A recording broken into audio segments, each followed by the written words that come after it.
little bit sort of appropriate in some ways because Christmas is coming up and nearly everybody has some form of meat at Christmas, less perhaps than they used to. But what we also know about meat is that it's a very much debated subject. Should we be eating it? How much should we eat?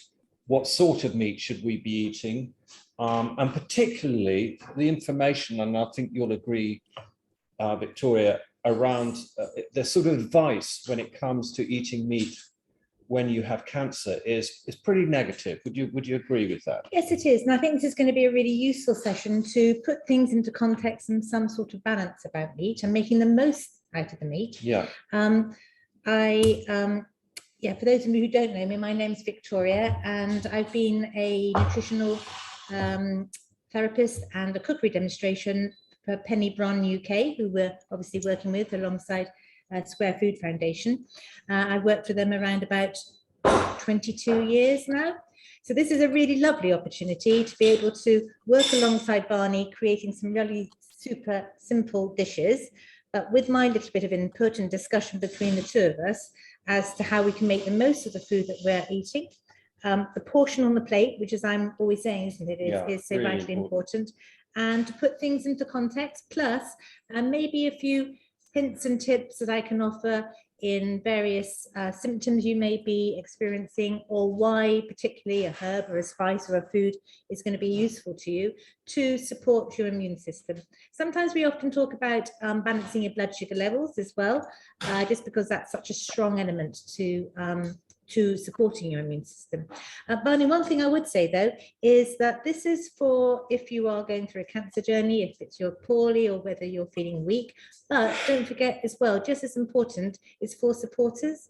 So if you're there sitting there but you haven't got cancer yourself, but you are helping to look after somebody or support them through, then just as important for you.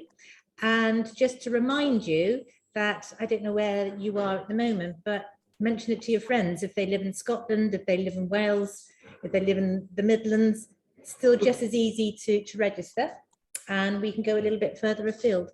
Yeah. Couple of housekeepings before we start. Just to say, I think there's some poll questions. So if you could possibly fill in the poll questions, and then there's another one at the end as well. That just really helps us to gauge where we're going on that. Just to say, this session is being recorded, and if you use the chat box, that's probably the best way to interrelate with us. We've got lovely Eloise sitting there looking at the chat box and overseeing as a co-host. So she'll be able to pick up your questions, perhaps either interrupt us as we're going along if it's pertinent, or we can have a session of that towards the end. I'm just going to glance down. I think I pretty much said everything except to say that the recipes for today are going to be sent on, are they not? Yes, they are. Maybe just a little bit of a resume or some information on how to get more help from Brohn UK as well. Maybe touch on that at the end. But actually the website and how to do that will be sent on to you as well. I think that's already been done. And I think as well, I think you mentioned that you'll be getting more recipes than you're actually going. So you're going to get... So we're going to cover, the first thing I'm going to do is a meat and vegetable Rogan Josh, essentially a curry, a meat curry, but with lots of vegetables in it, to underline the emphasis on the balance between meat and vegetables. And the next thing we're going to focus on is is how to get 5 meals out of one really good chicken, which is going to cost 3 times as much as a standard supermarket chicken. But for my money, it's worth it. Absolutely. As I hope we'll find out. But the first thing I'm going to do, as I said, is a lamb, or you could use beef, just because it's not traditionally, they don't traditionally use beef in curries in India for obvious reasons that the Hindu religion forbids it. Nevertheless, actually, beef in a curry is really delicious. So think of it like that. I've been cooking this beef that's sitting on the side here. Can you see that? In some spices in a frying pan for some time. Can I just come in on that? That's quite important, isn't it? To try and have a low temperature of meat and let it go slowly. Because sometimes if you're using a fat too high, well, for starters, it can sometimes toughen the meat up a little bit, but also we want to try and keep that dish, if you're looking at using fat, at as low a temperature as possible. That's correct. And that's lovely because I can hear, sure if you can, your side, but one of the things we're always encouraging at Penny Brohn is it's not just food and its nutritional compounds, it's using the whole aspect, the memories, the tastes, everything else that goes with it. And for me, I love sizzle. Yeah. I love the word sizzle and I love hearing sizzle. It's in command and it just feels, okay, I'm on my little journey. Exactly. No, I completely agree, Victoria. And I, for myself, love spices. And we have throughout this whole program been talking about herbs and spices. They come up lots. And you can see what an extraordinary diversity, if you like, of spices I've got in here. So I've got everything from coriander, cinnamon, black pepper, paprika, obviously the famous turmeric, cumin, that's coriander as well. These are ground ones. A little bit of chili, hardly any. Cardamom. This is another sort of cardamom, you don't need it. And cloves. So it's got a kind of warm, Christmassy flavour about it, this curry, I think. And also showing beautiful colour. We have a coffee table actually at Penny Brohn, and it's open top and it's in squares with a glass surface, and it's filled with spices, and it looks so beautiful. It brings a smile to your face anyway. It kind of raises the spirits. But what I would say is that Barny has so much expertise on how to put those flavours together. But just to remember, with your herbs and spices, they have a massive, massive importance to the plant chemicals that they produce. So they're not just flavoursome, they're antibacterial, antiviral, anti-inflammatory. This is important for cancer, which is why we mentioned turmeric so much. They will really support your immune system in a lot of different ways. They're not just there because it tastes nice. Yes. And the other thing is, and here are all those spices, reduced, if you like, to ground up together in a pestle and mortar to this rather beautiful looking sort of ochre red spice mix, the Rogan Josh spice mix. And would that keep like that? That'll keep pretty well, but it's really good to have the actual whole spices rather than have them ground. They probably a jar, let's say this sort of size, of course this is mustard, I wouldn't keep it for more than about 18 months, a year really. Whereas if you've got them whole spices and you grind them up when you need them, that's going to, so I would grind up what you need for this recipe in a pestle and mortar all together, and you'll get something. And hints on keeping these spices out of direct sunlight, quite cool temperature or level temperature.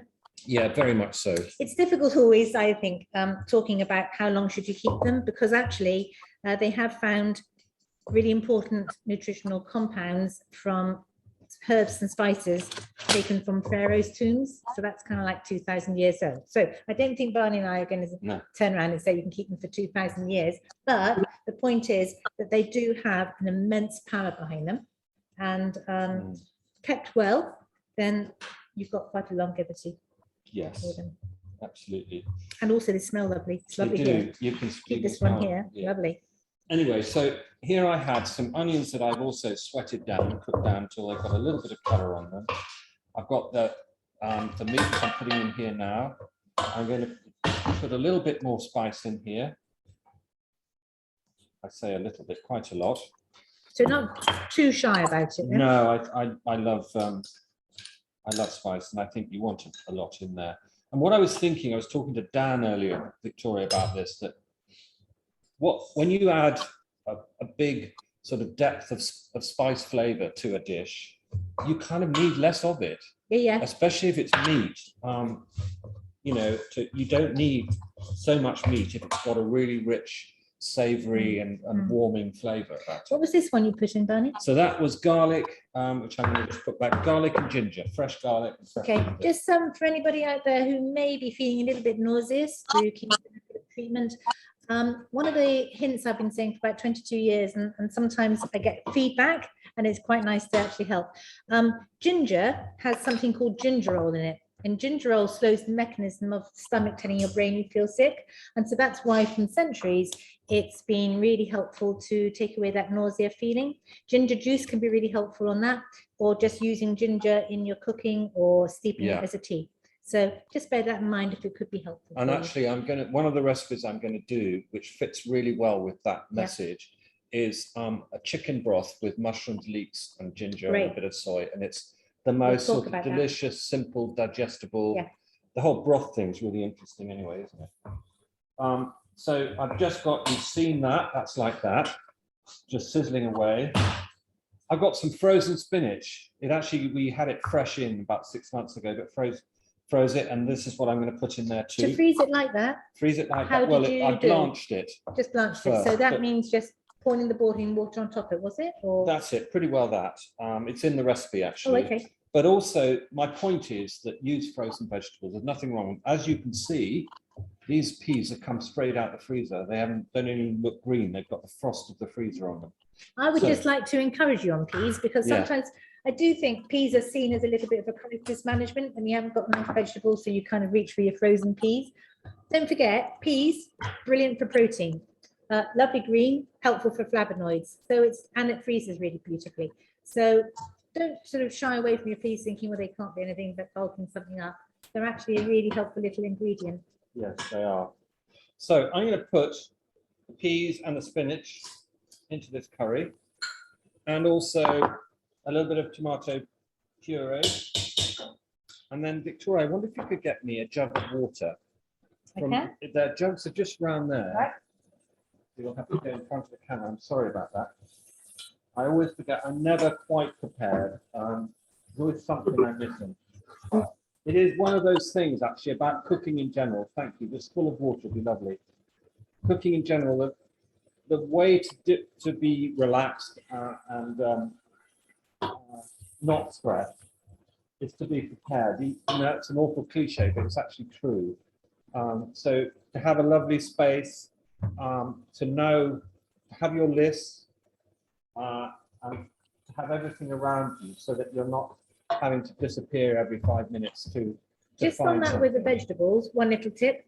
It's really beautiful seeing all these herbs and spices here, but on the ones that I've got at home, I've just got them in a like a little wicker dish. So before I'm starting my dish, I take that out. So I've got them all there. I don't have to keep reaching behind the cupboard. I've got them there. And actually, I would say I have fun with them. I like looking at what I'm going to have. I might even choose something that's not even a recipe because it takes me up the time. But that might just be quite a helpful thing to encourage you if you haven't got that many herbs and spices at the moment. Yeah, good. Sorry, I interrupted you. No, you didn't at all. I mean, it is partly also about sort of building up the things that you love in your store cupboard, if you like, and focusing on those. So I'm going to put there. It's looking rather lovely already. I'm going to put some water in there. I love that noise. Yeah. Sizzly sort of sigh. So I'm just put a bit more water in there. There we are. I'm going to let that simmer a bit more. I'm going to add a few more vegetables. So it brings me on to maybe the subject we're going to come on in a minute when we talk about cooking with the 5 meals with the 1 chicken. This is a bit disastrous, to be honest. I shall confess. What's wrong with this, Victoria? Go on, tell me. I might say I'm hoping that maybe was a purple carrot. They are purple. Good. But you thought they were burnt. No, but they're all too brown. They look quite gorgeous in a way, but I didn't want them like this. I left them in the oven too long.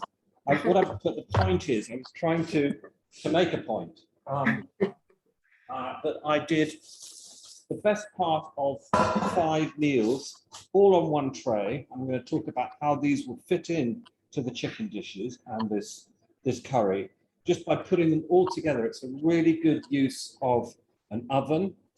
So these were all being cooked, and other things were actually being cooked in at the same time, including roasting the bones for the stock that you're going to see. So I'm just talking about a good use of space, and I should draw attention to this at the beginning of introduction to the recipes. do you think this is a good time to just talk about meat and adding vegetables to it, emphasis on the plate? Yeah. There is quite a lot of, not controversy, but you're reading one thing in one book, reading one thing in another book. I get a lot of people who come to see me and really want the black and white, and so should I eat meat or should I not?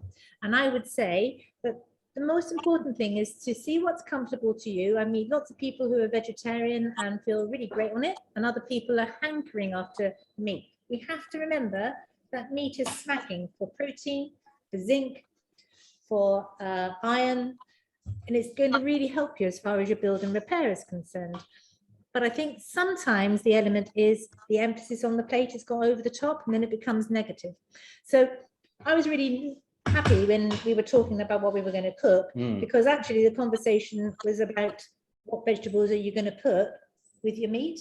Because if you're having lots of vegetables and colour of those vegetables, you're getting components from them which help you to digest some of the negativity that meat can sometimes provide us. So there is evidence out there that it can be a contributing factor to colorectal cancer, but it doesn't mean to say black and white you mustn't have any. It's how often you have it, the quality of it, and what are you serving it with as well. Do you want to say anything else on Well, that? yeah, I mean, I want to sort of, I mean, I'm a meat eater, I'm a carnivore, but like most people now, I'm eating much less, you know, once or twice a week, probably, if that sometimes. I'm actually quite happy eating vegetables, but I do know that meat is a really good source of protein and has all those other benefits. And the other thing I know is that if it's good meat, if it's grass-fed, if it's high animal welfare, you're also supporting agriculture and land in a certain way. There's a lot of controversy about it. Lots of people are saying we should all be vegans. You know, for me, the jury's out. I have an opposing view, if you like, but not sort of extreme. But I think it is about balance. And what I hope to show you with these dishes is just how far meat, really good grass-fed beef or lamb, and important for the budget and that. Yeah, quite. I mean, you're going to pay 3 times as much for that chicken as you would if it was a battery chicken, but it's going to be much better for you. So just to say, I'm now putting in some already roast sweet potato. Is that sweet potato? Oh, I love sweet potato. Do you know there's roughly 400 different sorts of sweet potato? Yep. And they found, I love it because they found evidence of sweet potato in prehistoric caves. And I'm always, as Barney knows, I'm a great, I love the history of food because I think it's so important how other cultures and how the Greeks and the Romans were using those foods. Well, one of the reasons is because I think if something's been around for man eating it since prehistoric caves, it's actually probably pretty good for us. So the history of the longevity of it, I think, is really important. Interesting as far as potato is concerned, much easier to manage your blood sugar levels with a sweet potato. Yeah. Smacking as far as the carotenoids, that's the orange colour of the sweet potato, and more besides actually. So it's a jolly good one too. It's so versatile as well at the end of the day, isn't it? Yeah. You can do everything with it. So this is pretty well that curry. It's going to have some brown rice with it at the end. It looks a bit murky, I've got to say, and that's spinach, which will gradually sort of dissolve into the sauce. But it's going to taste really gorgeous and warm and sort of sweet as well. Question. Yep. So, can you tell Maz the best meat to eat to promote white blood cell production? I don't think there is, I don't think we could turn around to say it's going to be goat or lamb or whatever. I think that as far as the white blood cells are concerned, looking at quality meat would be the best aspect that I would actually like to answer that question with. Grass-fed as well. And serving up that meat alongside certain vegetables like celery would be a good one to add. In fact, we could have put some celery into that one, couldn't we? We absolutely could. Because it's kind of like a synergistic value. You can't tick the box, this is the best one for that. It's better to actually say, how can we holistically, with this dish, help to support in that way? But I would say grass-fed and quality would be the... And what if, and how would you support those white blood cells if you didn't eat meat? The vegetables would be paramount. Yeah, Plus actually a bit of protein like your eggs yeah. as well. And And without also eggs, it's if you're interesting, vegan. if you, I was just going to say as well, sometimes it's two discussions. We're going to talk about red meat, Mm. or actually we're looking at white meat, your chicken, which we'll come on to later on. Mm. If you're vegan, then I think you need to know how to make the most out of your veganism, because sometimes, you know, it's a little bit about talking about veganism, or actually are we talking about processed food? Because these days there's a lot of vegan food out there to try and make it easy for us, which is, this is detrimental because we're just talking about processed food rather than the benefits of a good vegan plant-based diet. Mm. Yes, no, I sort of get that. I was just thinking, I mean, Your herbs we're and gonna, spices would be yeah, really, really important yes, for that. yeah. Herbs and spices every time. So This I'm- looks gorgeous. Yeah, well, it doesn't really at all. It's one of those things, you know, when you see people on television, you see somebody, they would never produce anything like this. You'd have your guys whizzing around behind the scenes to get it looking beautiful. But this was beautiful. It isn't now. It's a squash, you can see, that's been scooped out, roasted a little bit, except too Can much. I just ask, scooping out, Yeah, is that easy, difficult, Yeah. tip, or what? yeah. Here's one I prepared or And didn't is this the before. same as you would talk about a gourd? That's similar. And you cut the top off, and then with a spoon you scoop out the seeds. That easy. It's like when you do a pumpkin, you know, for whatever it is that you do a pumpkin for. You could create a lid by. I'm not going to do it now because the skin is quite hard, and it's a job. But basically, that's exactly what you do with it, and then you bake it a little bit, and then I've stuffed it with barley, stock vegetables. So the vegetables straight out of this stock. This is the chicken stock. We will talk about this. Here's that lovely chicken stock. This is, for me, it's the cornerstone of meat cooking. It's the chicken stock. There's the carcass of the chicken you're going to see in a minute, with a little bit of meat on it. But I put into this squash here, basically carrots, mushroom, bit of tomato, bit of chicken that was lurking about, there was little trimmings. And that's a meal. So it's got lovely sort of, the texture of barley is really. I know you're going to come back to that I'm going later to come on, back to the stock. but I was just thinking, Louise, going back to that question on the white blood cells, mushrooms, fantastic, but also actually to encourage you to look at making the most of what you bought and using your chicken carcass, because you'll go back centuries to find that people have been using chicken broth as a good recuperation after illness and everything for centuries. So I'm really, really pleased that we're looking at that, because Yeah. I think that's a stands you on great good stead. Yeah, so I'm possibly doing this in the wrong order. I hope people are following me. Please indicate to Eloise that you're not if you aren't. I got a bit carried away with the but here's what I've done with that whole chicken. So this chicken in here, Yeah, this chicken, yeah, plus a few other bits, because I actually did quite a few chickens, has been jointed to produce that meat, which we're going to talk about, and also to produce this stock, which has just been simmering away most of the afternoon.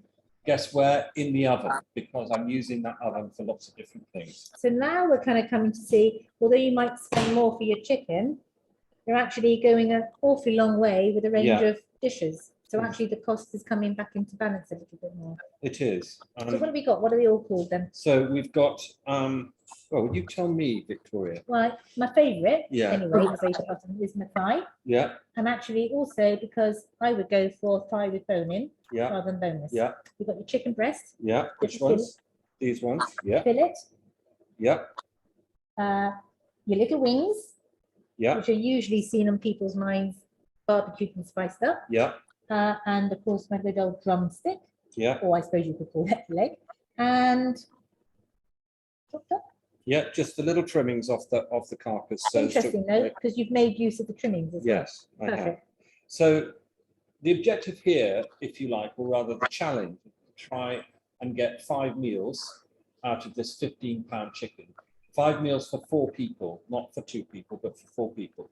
And that involves eating much less meat, but it involves eating high welfare meat and meat that have a lot of flavour. So I hope we can. Well, we've actually got 6 because I've got this one just out of the stock bits, and that's going to be really delicious, especially with the sage in it. So I think I'm going to do just one dish first. As ever,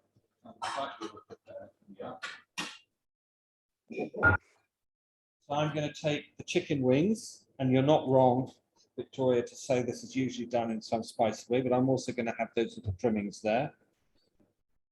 And here is a mixture I made. You can keep this in the fridge after you've made it. It's ginger, garlic, onion, mustard, cumin, I can't remember, all blitzed up in a Roboku. That mustard is going to give a little bit of pungency, which helps with the digestive system, particularly supporting your liver, pungent and bitter.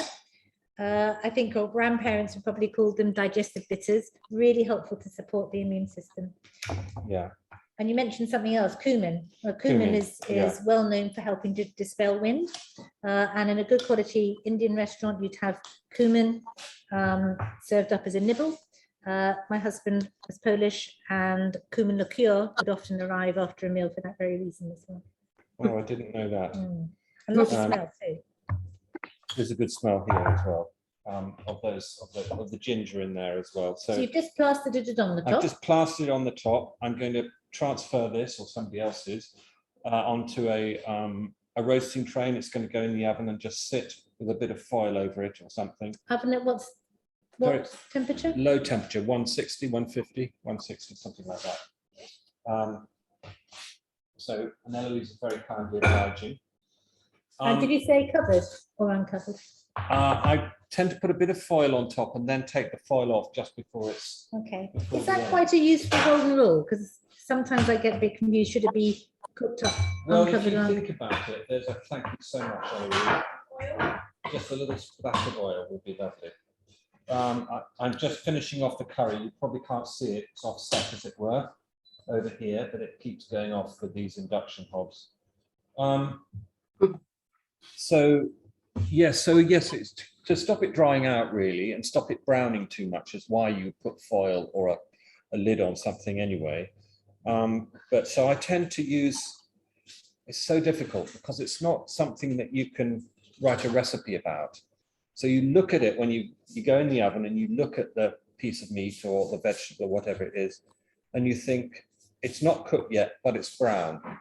So I don't want it to brown anymore, but I want it to cook inside more. So you put some foil on, and that stops it browning anymore, but it continues that cooking process.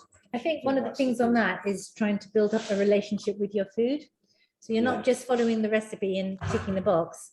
I think it's really important to say, I always say, food is your best friends. So you don't sit down to your food, you sit down with your food, like you would sit down with your best friends. So when you're cooking along with it rather than at it. What's a lovely way of describing it. You don't eat your best friend, Victoria. No, that's true. A little nibble now and again is okay. Okay, just a quick word about handling raw chicken. It's the only thing that I have meat that I have an issue with. I don't mind any other meat, but somehow raw chicken is one of those things that you instinctively feel is a risk to health and so on. So handle it with washed hands and then wash your hands straight afterwards. So I'm going to wash my hands and then handle it and then wash my hands again. And while that's happening, I've got some chicken stock that I've taken out earlier from that delicious stock. And I'm going to poach one of these breasts of chicken in the chicken stock and make a really delicious sauce. So poaching isn't necessarily something that comes to mind straight away, does it? No, it isn't. That's interesting. So you could say, a bit like steaming vegetables, that it's healthier, it's fat-free. It's actually done in Poland, as you will know. Yeah. Meat is often cooked, is boiled or poached rather than fried, rather than browned off. goulash, you know, the classic dishes. So I might just put these on here. Yes, that's right. Back to those. So here's that chicken breast. I'm going to take the skin off it. And this is going to serve 2 people. If I was going to do the dish, the recipe, I'd use both breasts for this. So it's going to go in the chicken stock like that. And I'm now going to put some other vegetables with it, which you'll see. Did you manage to see that, Eloise? Is it kind of... Oops, there we are. And some herbs, which are to your right. It's underneath that. Oh. There they are. There. Oh, look at that. So we've got some lovely herbs, which I kind of thought I would lay out rather beautifully to show you on a white cloth. And I did this very consciously because, as Victoria has alluded to, it's really important to get that kind of connection with food, and it's easier to do it if it's pleasing in terms of what it looks like. And I think whether they're in the fridge or whether they're on your plate, making them look lovely is kind of important. So anyway, we're going to use some of these herbs. I think we're going to use some chives, some tarragon, and some basil, I think. Oh, pop some thyme in as well, just a little bit. Just a little bit of because thyme. I like to talk about Yeah, thyme. okay. Even if I don't want it. Yeah. No, actually, it would go very well. And actually, you may have noticed that there was some thyme stalks in the stock anyway, so it's there. So thyme I love because it's very antibacterial, and again, looking at history, Florence Nightingale did rather well in very poor conditions, and she used to regularly spray her wards with thyme oil to stop infection going from one ward to the other.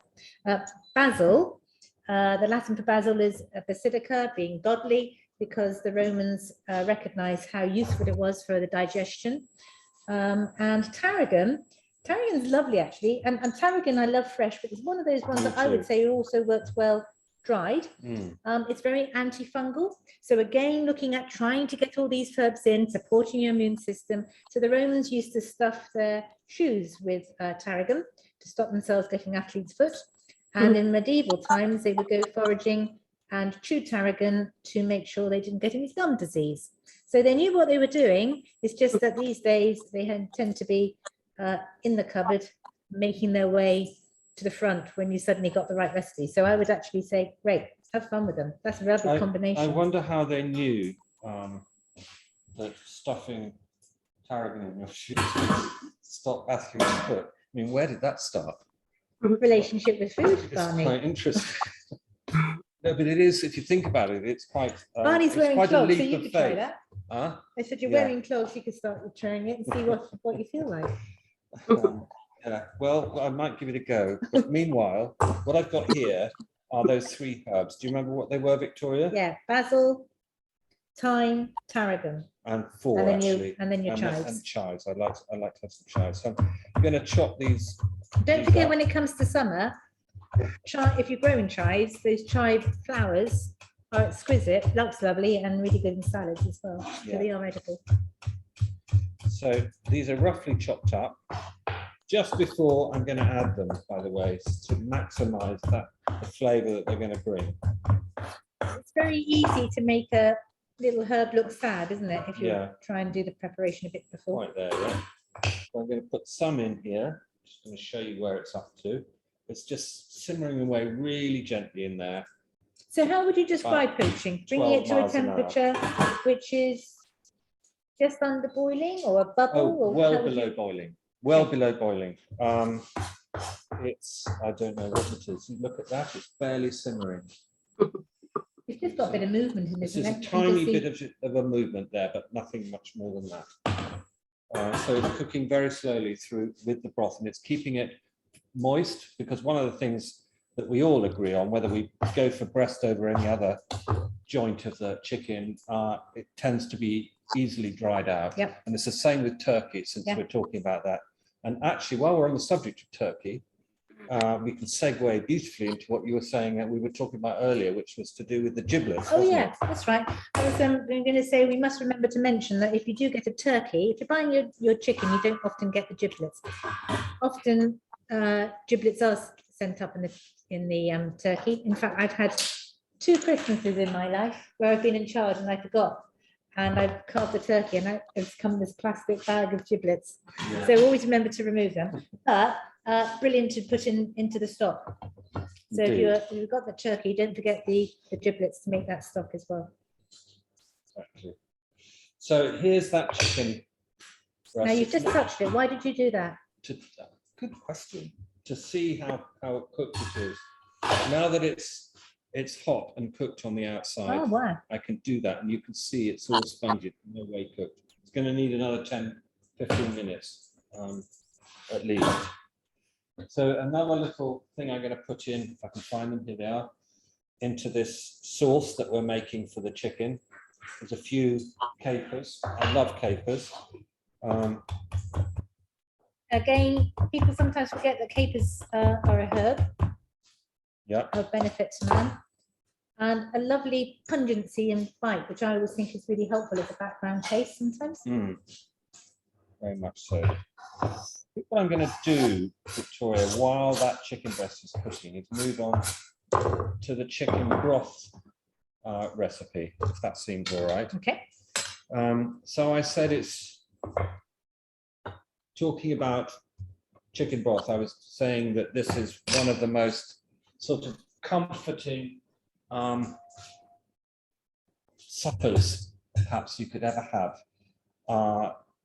It's that kind of Jewish chicken broth thing and that's why when you're ill, that's what you get given, is chicken broth, because it's easy to digest, all forms of protein. It's savory and kind of comforting. Yeah. It's kind of umami, isn't it, as well? It's got, you know, I could definitely, if I had to choose one meat And this dish, broth it might be would that. freeze as well, isn't it? So if you've made lots, you can freeze it in portions and then bring it out when you need to. Yeah, exactly. Now you're using mushrooms. Mushrooms have, don't need to remember this, but it's a nice long word called 1,3,1,6 beta-glucans, and lots of research going behind that for its use in cancer. Shiitake mushrooms are particularly being looked at, and turkey tail as well. The compound is there, whether it's fresh or whether it's dried. So if you are trying to put more mushrooms in and you're wanting to buy some dried shiitake, then you could easily do that. Don't forget as well that they're a good source on vitamin D, so important particularly in the winter, but also for cancer. One little hint on that is that if you have your mushrooms and put them on the windowsill for about an hour before using them, then you are going to increase the absorbability of the vitamin D within the mushroom. So that's quite a useful thing to remember and go. Yeah, you can buy them like that now in supermarkets. Really? Vitamin D enhanced I wonder if you're paying more for mushrooms. that. I don't know. I've seen them in various supermarkets, and I don't know whether That's it's really a interesting. bit of a con or whether it's real or anything, but certainly it's true, isn't it? You're right. So I'm slicing lots of ginger into this. One thing you're doing on that, which I like, is, oh, we've got a little bit of cooking going on in the background, is that you haven't bothered to peel it. No. I've started doing that. Yeah, I just don't do it anymore. I see everybody else doing it, and I never say what. I just don't see what. I mean, maybe try it at home, see what you think. I really don't think you'll notice any difference. I like the idea of it. And also, it's always going to be, nature is the most fantastic element, and we always have to remember that actually we are just a little part of nature, so we have to work with it. So there's going to be something in that skin which is going to balance that whole nutritional compound of the ginger in itself. So everything we can use, generally speaking, would be a good thing to do. We have 10 minutes. Loads more. So just, it's going to be at the end of the class, I think. We'll look at it. Do you want to have a look at that? Shall we just have a quick look? Yeah. Yes, do. It's way off. there we are, still nowhere near done. So that needs a Still little- looking opaque, isn't it? Yeah, it's looking very unpleasant, but it will, not unpleasant, but just not appetizing. So I'm going to, let's move this out of the way a bit. So this is a mixture of leeks, mushrooms and ginger. That's it, finely sliced.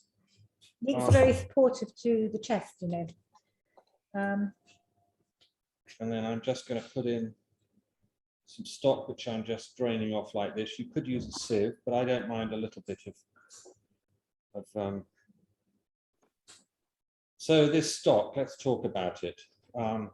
It's got some roasted off bones in it, chicken bones, as you saw that carcass there. It's got vegetable trimmings like carrots, celery, onion, garlic, leek. It's got parsley stalks, it's got thyme. I found a couple of old, slightly tired looking tomatoes. I put those in. It's got a bay leaf or two. It's full of savory flavors. And how long did you cook that for? Because I often get asked that question a lot. Yeah. How long should it, how do I know when it's gone to a broth? So you're going to get a recipe for this stock, which is a sort of generic meat stock recipe, but at a low temperature for a long time. If it with red meat bones, it's even longer. With chicken meat bones, it's not so long, and with vegetable stock, it's quite quick. So I put this on. I started making this stock at about 1:30 this afternoon, maybe it was about then, and it's had probably 3 hours off and on. I find that one little chicken thing I've stock. started doing, and the game might be helpful. When you just want to do something and forget about it and rest in between, is just to use a slow cooker and just put it on all day. Yeah, very good idea. Well, Or overnight, one or the this other. was, because I was doing all this cooking in the oven, I'm doing this more and more, and it's really worth thinking about. So you've got that oven on, it's using a lot of energy, it's producing a lot of heat, and the idea of just baking a few potatoes in there is ludicrous. Why not think, what can I stick in this oven while I'm baking my potatoes? And in this case, I've roasted some chicken, I've roasted some vegetables, I have cooked this chicken stock. What else have I done? I can't remember what else, but anyway, quite a lot in the same oven in the same period of time. So it's really worth doing that, making proper use of your oven space.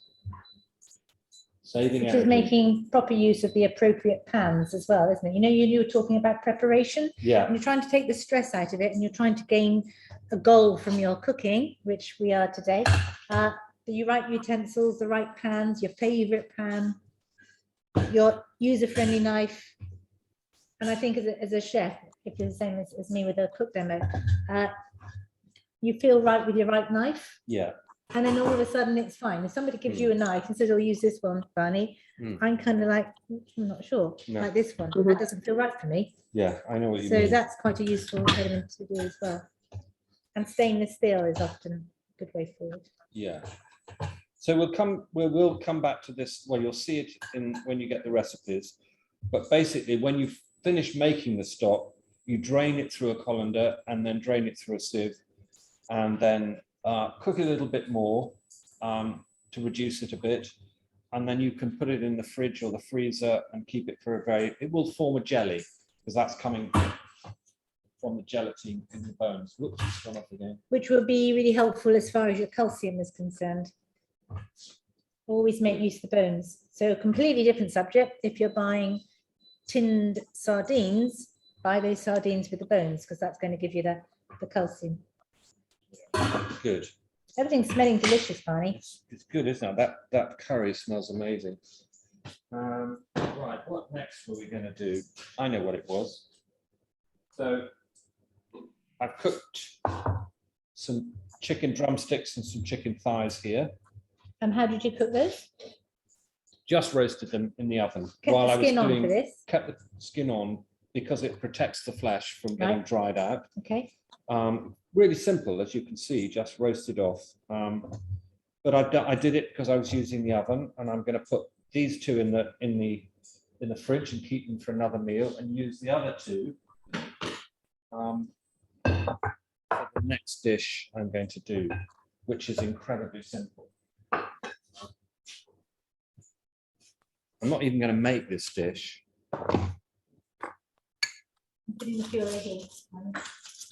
It's got this beautiful, look at that red onion. I mean, to me, this That looks so sweet. It does look so lovely, doesn't it? You know it's going to taste really sweet, and I know these vegetables did look a bit burnt, so you'll all have to imagine them not quite so dark and burnt looking. They do look sweet though as well. And if you've got the sweetness coming through, that means it's helping to balance. So you've got sweet, salty, bitter, pungent, sour. All those tastes need to be addressed to keep your body in balance. So yeah, that does look like it's really given up all the flavor it possibly can. This was purple. It's purple carrot. Yeah, Somebody gave us some purple carrots. No, I'm using but it. that's actually the traditional carrot, because they only became orange. I think it was for William and Mary in William of Orange. Ah, So that's it. they It was a actually fashionable started thing breeding to and do. breeding orange carrots. Orange carrots were the first ever vegetable to be canned as well. Were they? Yes, it's that little claim to fame. I didn't know There you that. go. We're going to come back to this, but that is a meal for two people, or will be when I finish with it. But because I want to come back to the chicken breast, let's see how this is doing. I think it's cooked now. Let's just feel it. Yeah, it's cooked. So it's firmer. It's firm. Yeah. Smells lovely. Eloise, may I have a plate about this size, do you think?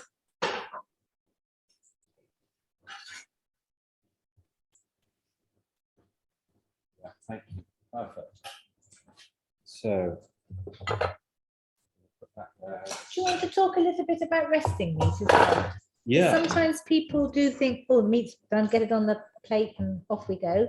And I think in Christmas, it's always a good example where people can be quite shocked. It says, cook your turkey, leave it yeah.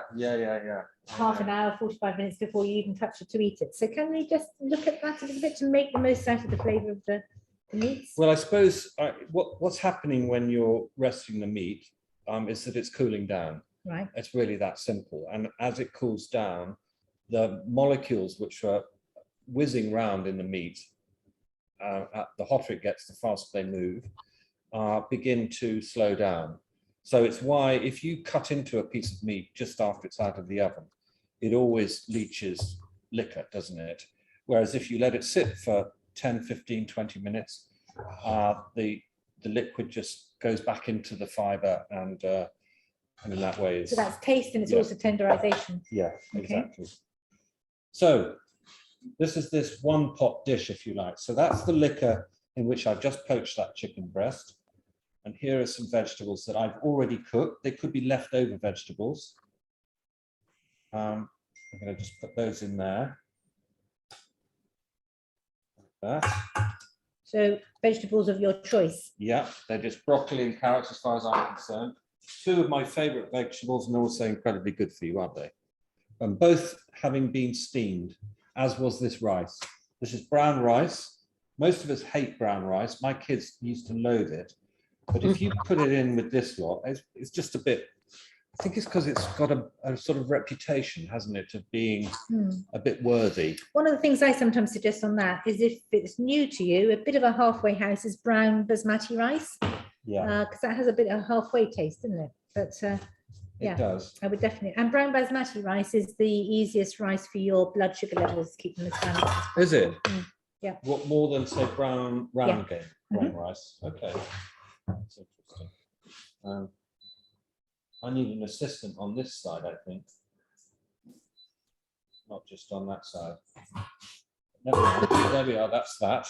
Let's have a look at this. Yeah, it's taking its time. I'm just going to let's have a look at this thing actually while we're going here. So this is that, it's beginning to look rather lovely. And I'm going to put some chives in it, and also some coriander. Almost there. And some soy sauce. or tamari, which That you would have tamari? put in. Yeah. Okay, so we often recommend trying to get some fermented food into your diet as on a daily basis to help to support your microbiome, which is working very, very hard for you. I tend to suggest tamari. It's quality. It happens to be wheat-free. For some people, that might be helpful.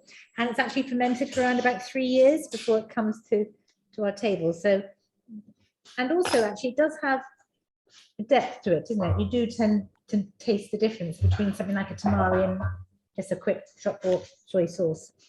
What about all these fermented foods? It's quite a big Subject now. It's quite a fashionable thing at the moment. It isn't is, but actually that would be a lovely one to do as a whole session. One day, yeah. But what they're finding is that fermented food, surprise, surprise, goes back centuries. There's a massive history behind it.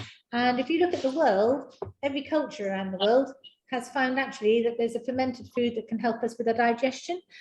Because our world now, as we have found out, is such a small place, all the fermented foods from all the year, from all the world have sort of come available to us. So I think you have to find it in balance. You don't have to have them all. You don't have to try and get through kefir, kombucha and sauerkraut and cider vinegar all the time, but certainly using them on a daily basis, not much as necessary, can be really supportive for our immune system. Yeah, it's a good one. We'll make a note of that. Good. Right, I think this is ready here. It's all actually beginning to be almost ready. So that's those vegetables. I'm just warming them through in the broth. They're already cooked, as I said. And I'm now going to slice this chicken breast as if you were carving a chicken, and it's much easier. Slice it on the diagonal. It looks quite pale. It won't when I finish with it, and it's perfectly cooked, as you'll see. And cooking on the slope is It's because it looks pretty. okay. Yeah, Good enough. you could just cut straight down like that, but when I come put it on the plate, you'll see what I'm getting at. To be honest, I think it seems to go further as well. Yeah, well, this is supposed, what do we say, 2 people this has got to feed, and I'd like you guys watching this and listening to tell me if you think it's not on the right size plate. What I'd like to do is to put it on a lovely serving plate, which let's get it over here, just there, perfect.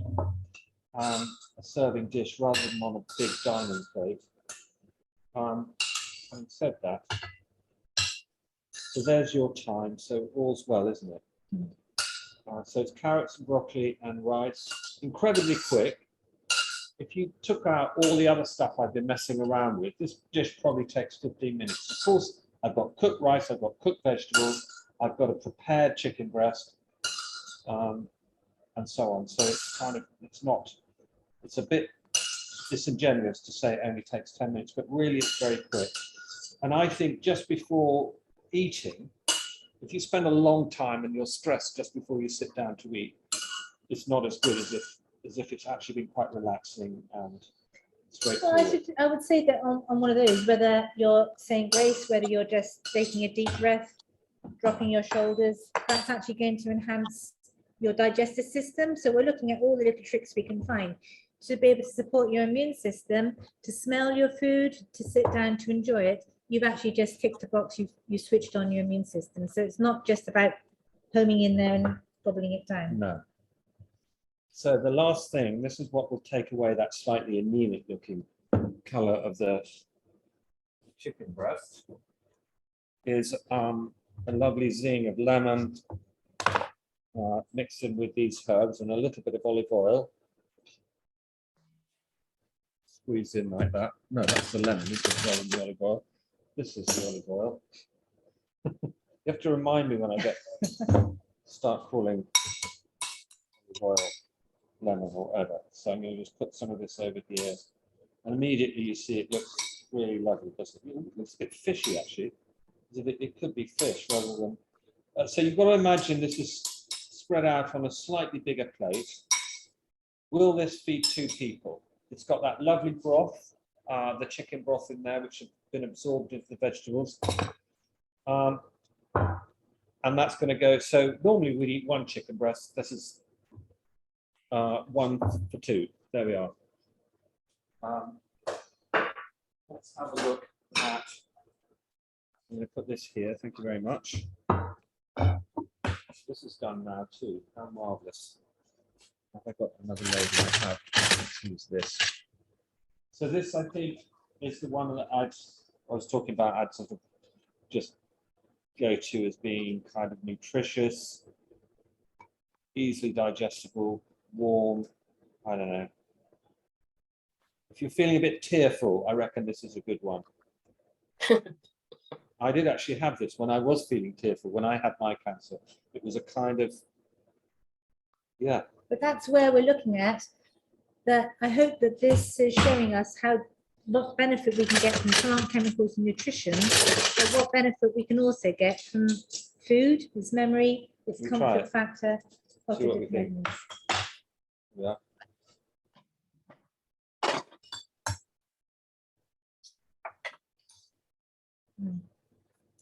It's just a little bit of heat coming in, just to warm you. Do you know what I call it? I call that cuddly. Yeah. It's a cuddly food. Yeah. Well, is it? Yeah. Okay. I wouldn't say cuddly, but actually, no, maybe it is. I think it's lovely. I like the ginger in it. Almost could have done with a bit more. Helpful. Anyway, so that's that one. This is that. Barney, disaster can we that just ask, there was a quick question that's come in about using fennel in the broth. Would you put that fennel in there? What was that? Is that It's a- Sarah? Yeah, sorry, there was a question about fennel and whether that would be something to put in the Fennel, broth. could you add fennel into it? You could. Into the, I guess, into the stock?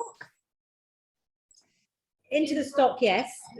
You could do it in the broth, but I would love to put fennel in there. It's the most brilliant vegetable and would go really well with this dish. And so would broad beans in the summer and other vegetables I can think of, including asparagus, but definitely fennel. And I would cook it in the same way that I cook the carrots and the broccoli, which is to say I'd steam it. So we're trying to keep this really clean. Yep. And not fussed about with fat and all that stuff. It's If just, you haven't got any fresh fennel, I would recommend definitely using fennel seed within the broth. yeah. And Oh, let to that- get the fennel flavour. Yeah, the fennel Oh, flavour. okay, yeah, But yeah. also with the fennel, cumin, caraway, all those ones are really helpful to dispel wind. So a fennel tea, look at history, look at pucker teas. What's for a digestive? It includes fennel. So don't shy away from the fennel seeds as well. Yeah. Good. So we got to get this. Let's have a look at this. This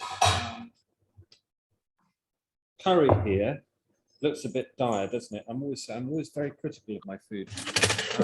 I should say it looks lovely, shouldn't I don't think it looks dire at all. I think it actually looks really wholesome. Yeah, it And is. We ought to for try me- it.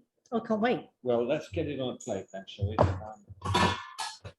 No, I didn't mean it looks dire. It looks delicious, but it's sort For of. me, that looks wholesome. Is it going to actually give me a little bit of an umph? Good. And also, we're forgetting that probably from today's, that smell is supportive in its own right. It does smell lovely. I love the cinnamon I can smell in it. So I do this with some rice, but that, you saw how much, there was about 250 grams of meat in there. I've used 1/3 of that with all those vegetables, and I'm going to say that's plenty. Gosh, yes, I absolutely. mean, it's Absolutely. lots. With Because some we're rice. having to remember flavor. So it's not walloping it down because we're No, trying to get something out of it. Well, for me, I know I'm going to savor the flavor on that. good. Well, you Because- better try it then. Yes, please. Is this my one here? Yeah, that one's yours. I'm glad you give me a big spoon. Can I go for that big Mm. piece?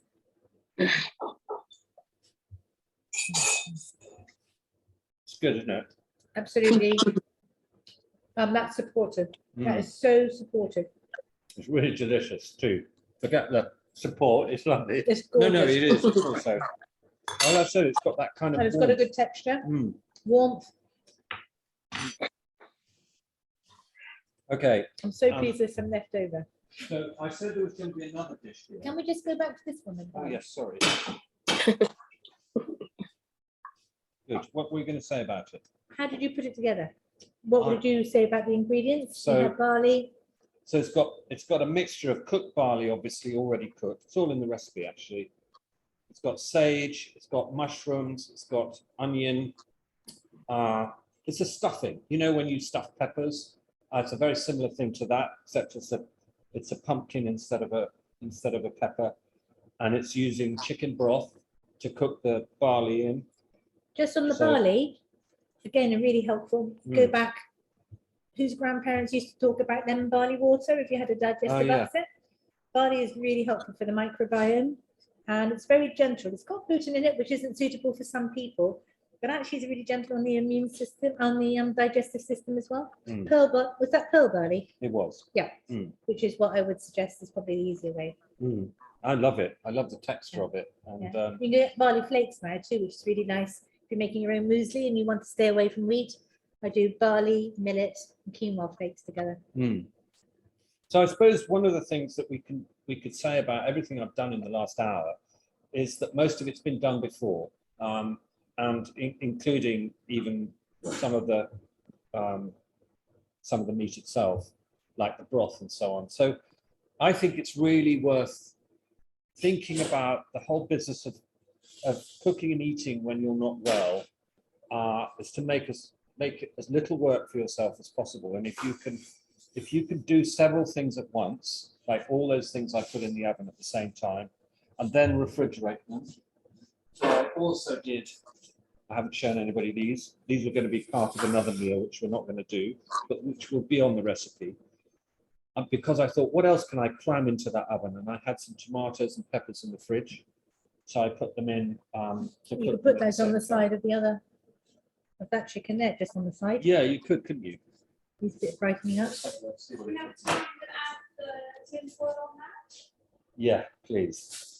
I don't think that people are going to have time. No, they might do. Have we got time to see it? Got Whack it up 2:42. to about 200, then we'll see the colour on it. So I think one of the things we're saying is utilize meat, but have respect for it.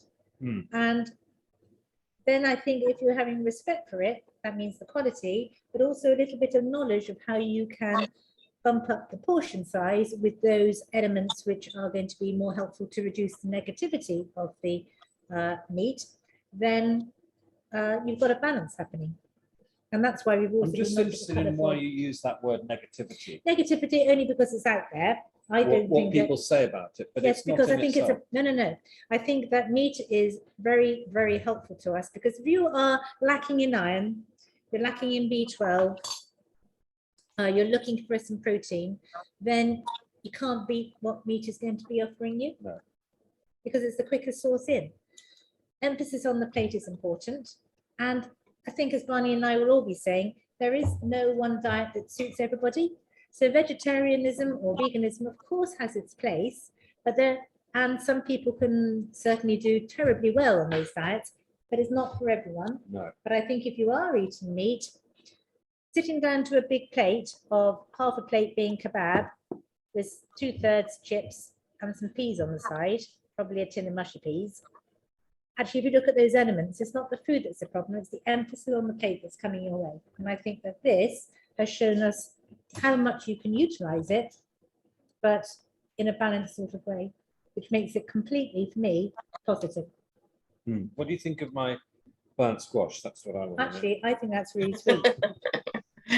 Also, you could have, if I was doing it at home, I probably would look at the squash and cut it that way, and then just have Yeah. that sort of avocado filter. Yeah. Yeah. What else have we got to do? So I have seen that before with a pumpkin as a Christmas lunch. So you got this great big pumpkin and it's stuffed full with stuffing like that. Mm. And it's gorgeous to actually dole out as well. yeah. With the seeds, Yeah. would you just grill those off? No, I utilise them or can't. I think life is short. I can't bring myself to. It is at Christmas. Yeah, particularly at Christmas, I think. But I suppose you could. In fact, one of our staff has done that. He's dried, and we're going to, I suppose, plant or possibly use like pumpkin seeds, as in bread or other dishes, at some point. Good. What else do we want to say? I'm trying to think. Any questions? Got a question, Eloise? Ask us a question. Lucy, ask us a question. Any kind of benefits of red meat versus white meat? Certainly, as far as the evidence is concerned, there's more cancer research behind the red meat rather than the white meat. For those of you a little bit concerned, pork comes under the red meat tick box. So yeah, it does seem to me that chicken is easier for the immune system and for the overall health, certainly. We haven't talked about game, and I'm a great believer in I really love game, and I think The wonderful thing about game, if you properly source it, is it's going to be grass-fed, and that's giving you, or out there using, if it's pheasant, then they're going to be plucking up lots of things. And that's an important element because that's giving you the essential fatty acids that we're wanting to get from the meat in the first place. At the end of the day, we were hunter-gatherers, so we actually hunted for our meat, and that's how our bodies utilize it mostly. Again, game, I would say, is seen as very expensive, but you can do. it's can not do so much. expensive, and it's not just for people who go hunting and shooting. No. I think, which is not unimportant because it's seen as quite a kind of posh meat in a way. But particularly venison is now widely available in most supermarkets, and certainly pheasant. If you're brave enough, go for some roadkill because you see it around at this time of year. Let's not go with deer. That's probably slightly overdoing it, but certainly there are pheasant.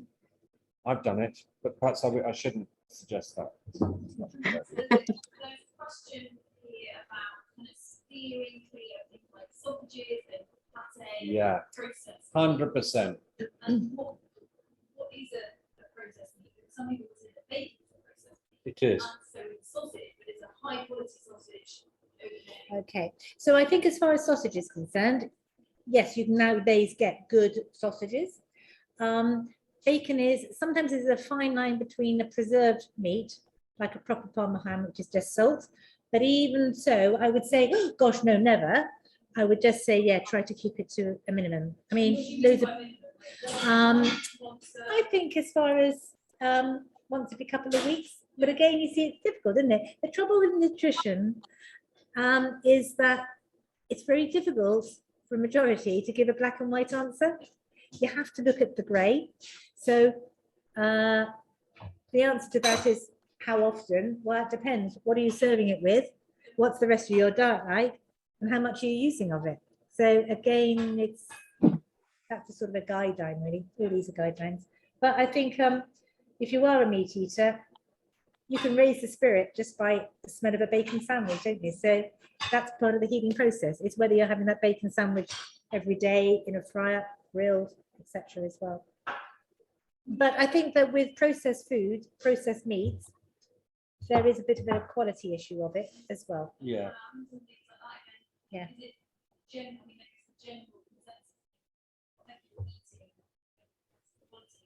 Yeah, yes, that's right. The World Cancer Research would say limit or never. Yeah, I mean, I think we'd be a much healthier world if we didn't eat preserved meat, basically salted meat. Before we had fridges, that's the way people preserve meat, and that's what apoplexy was people having either full-on heart attacks or minor ones because their blood pressure was so high because they were eating so much salt. And it's interesting, going back to the preserved, out there's a lot of biltong, dried meat. But actually, I've had some which were sneaked in for me from Nepal by somebody who's on the farm and actually does it in the sun. Completely different taste. Okay. And just dried out. Okay. So it's quite interesting what you can get and how you can enjoy it. I Yeah. really want you to put a few of those lovely tomatoes around here. Yeah, let's do it. So that is the chicken with a sort of Can you see that, spicy, Eloise? mustardy. Yeah. Let's put it just there. Chickeny. It's got chicken in, isn't it? Bit of a giveaway. Oh dear. It's the end of the day. It's nearly Christmas time, folks. And it's not before time. not doing this very well. Just I think dot a this is few lovely, about. it's lovely. What, do like Yeah, that? gorgeous. So it's slightly over the top, isn't it? I don't know, I like Oh, well. tomatoes. There we are. Oh, excuse me. Yeah, we've got different presentation approaches, I think, me and Victoria, but there we are. That can sit on top of that sad little squash there. But this actually, with it, it's lovely with couscous or bulgur or cracked wheat or those kind of lentils. Lentils are lovely. Lentils would be lovely with that. And in the recipe for all these chicken dishes are sort of alternatives. You could have this with something else other than just the thing that is first suggested. So I think that's the way to look at cooking as well. Be confident about what you feel intuitively that will go together. Because most of the time you're going to be right, is my learned experience after But with your 100 years of intuition, cooking. I would say often when I'm talking to my clients, if you've got a bit of a relationship with food, your intuition is actually probably your body telling you, can I just have a bit Yeah, of this? All totally. the time. You know, we know when we suddenly crave something, it's except for chocolate, I suppose. Well, chocolate, Yeah, really high on magnesium true, and really high on the antioxidants. So true. There we are. I'm sorry I've ruined out your display there. No, it's all right, it's fine. I should have had it on a bigger plate, and it would look lovely. And it's silly dotting those things around like that.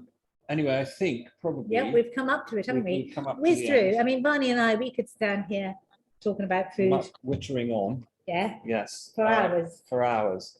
But listen, have a great Christmas, all of you. Tell others about this. We'll get better. We really do want to know what would work for you in this program. As you know, the idea is to try and have an ongoing, developing conversation that helps us all deal with the challenges of living with cancer.